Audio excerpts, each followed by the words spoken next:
Hey there, welcome to you in my YouTube channel. In this tutorials, I am going to show you how to remove buy now button from your product page.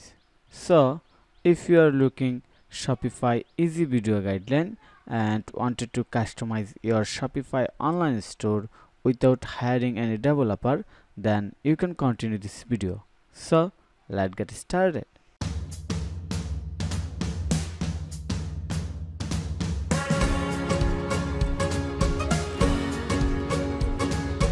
First of all, I am going to my Shopify admin panel.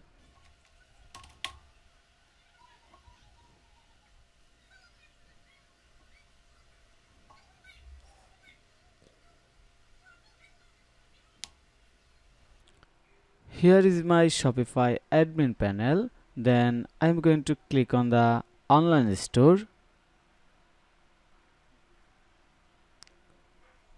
Then customize, and from here I am going to select product, then default product.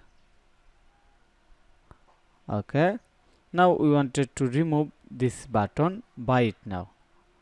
Okay, to do this, click on the product pages option, then look at right sidebar of your screen, then remove the check mark from show dynamic checkout button.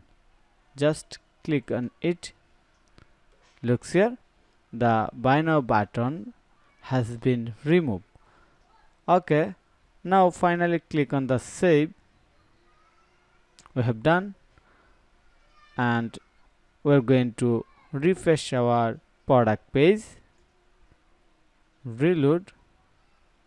Looks here, the buy now button has been removed. Super easy and simple. So thank you for your time to watch this video. If you think this video is helpful, then click on the like button and subscribe to my channel. And if you need any service relevant Shopify or WordPress, then you can hire me. Have a nice day. Bye bye. Hey everyone, my name is Nate Gallaudet. I'm the owner of Bacon Blend, and I worked with Foysal on building my Shopify store. He did excellent work. I highly recommend you working with Foysal. He will get everything you need done in a timely fashion, and he's all about speed, efficiency, and making sure he does everything correctly. Again, I highly recommend working with Foysal on all your Shopify needs, as well as WordPress. He is a master at WordPress and Shopify.